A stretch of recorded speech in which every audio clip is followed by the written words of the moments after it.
সুপ্রিয় দর্শক, আসসালামু আলাইকুম। সবাইকে স্বাগত জানাচ্ছি আজকের গুরুত্বপূর্ণ সংবাদে। প্রথমে জানিয়ে দিচ্ছি সংবাদ শিরোনাম, পরে বিস্তারিত। এই সকল ইস্যুতেই ভারতের প্রতি বাংলাদেশের মানুষ বিরক্ত। কেন? বাংলাদেশের জনগণ ডিসাইড করবে, বাংলাদেশের সরকার নিশ্চিত করবে ভোট কতটা সুষ্ঠু হবে, মানুষ কতটুকু ভোট দিতে পারবে। মানুষ ডিসাইড করবে কাকে ক্ষমতায় নেবে, কাকে ক্ষমতায় নেবে না। একটা ইলেকশনের আগে প্রতিবেশী রাষ্ট্র ভারত তারা যদি এই ধরনের বক্তব্য দেয়, সেটা নির্বাচনকে প্রভাবিত করে। কি বক্তব্য দিল?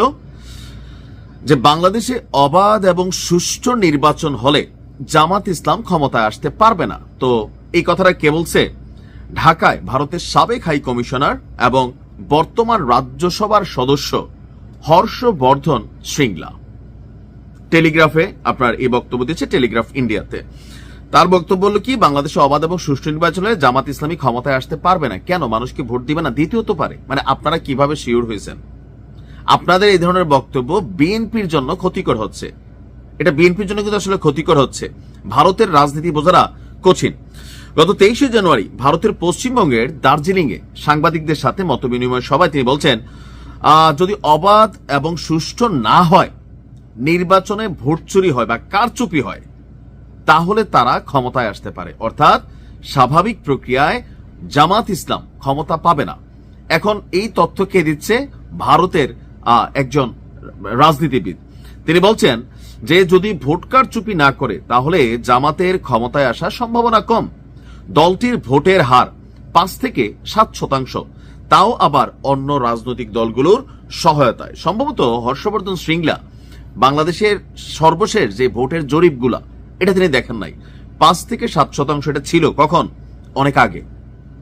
বাট রাইট নাও আপনি দেখেন, মার্কিন যুক্তরাষ্ট্রের যে প্রতিবেদন প্রকাশ হলো, সেখানে তারা বলল যে বাংলাদেশের মধ্যে ইসলামপন্থী একটা গোষ্ঠীর উত্থান হচ্ছে, জনগণ ইসলাম পন্থার দিকে ঝুঁকছে, এমনকি ক্ষমতায় যাওয়ার সম্ভাবনা আছে।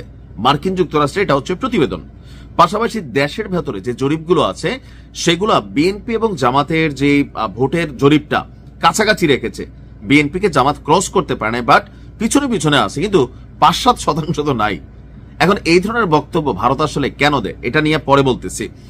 হর্ষবর্ধন শ্রিংলা বলছেন যে সব রাজনৈতিক দলের নির্বাচনে অংশ নেওয়া উচিত, কিন্তু সেটি হচ্ছে না। অর্থাৎ ভারত সরকার স্পষ্ট করে জানিয়েছে ডক্টর ইউনূসকে যে সবাই যেন নির্বাচনে আসে, অর্থাৎ আওয়ামী লীগকে যেন নির্বাচনে আনা হয়। হর্ষবর্ধন শ্রিংলার বক্তব্য যে বাংলাদেশ সরকার অনেক বড় ভুল সিদ্ধান্ত নিয়েছে। এটা তাদের নির্বাচিত সরকার নয়, অন্তর্বর্তীকালীন সরকার। তারা নির্বাচনে যেতেনি, মানুষও বেছে নেয়নি, নিজেরাই বসে গিয়েছে ক্ষমতায়। ওই সরকার যে সিদ্ধান্ত নিচ্ছে বাংলাদেশের জন্য খারাপ, খেলার জন্য খারাপ। যে বাংলাদেশ একটু ভাব নিতে গেছিল, আইসিসি আমাদেরকে বাস দিয়ে দিছে, ওইটাতে দুঃখ নাই, কারণ ক্রিকেট খেলে আমাদের কোনো কিছু অর্জন হয় না, খামাখা খেলা এটা বন্ধ করে দেওয়াই ভালো। কিন্তু আমার কথা হচ্ছে যে ভোট কারচুপি হলে জামাত ক্ষমতায় যাবে, কারচুপি না হলে যাবে না, এই ধরনের বক্তব্যে অনেকে হয়তো খুশি হচ্ছেন, কিন্তু প্রতিবেশী রাষ্ট্র হিসেবে একটা রাষ্ট্রের আভ্যন্তরীণ ইস্যুতে এইভাবে কথা বলাটা এটা কখনো উচিত না। কারণ আমরা তো দেখছি ভারতও জামাতের সাথে মিটিং করছে, বৈঠক করছে, সেটা গোপন রাখছে। এতই যদি আপনাদের মনে হয়তো তো জামাতের সাথে কেন বৈঠক করলেন? দেখেন, আমি কোনো দলকে সাপোর্ট করে কথা বলছি না। আমার কথা হচ্ছে ভারত বাংলাদেশের ইস্যুতে এইভাবে নাক গলানোটা কখনোই পছন্দ না। অতীতেও ছিল, ও যে পুরানো অভ্যাস এখনো যায় নাই। দেশের জনগণ ঠিক করবে বিএনপিকে ক্ষমতায় নিবে নাকি জামাতকে ক্ষমতায় নিবে। ভোট সুষ্ঠু হবে নাকি না হবে, এটা ডক্টর ইউনূসের দায়ভার। ডক্টর ইউনূসকে আজীবনে দেশের জবাবদিহিতা করতে হবে। উইরা এসে জুইরা বসছে ঠিক আছে, কিন্তু নির্বাচনে কোন রকম পক্ষপাতিত্ব করলে ডক্টর ইউনূসের জন্য কিন্তু দুর্দিন আসবে। এটা বাংলাদেশ, যে পরিমাণ হুঁশিয়ারি চারদিক থেকে আছে।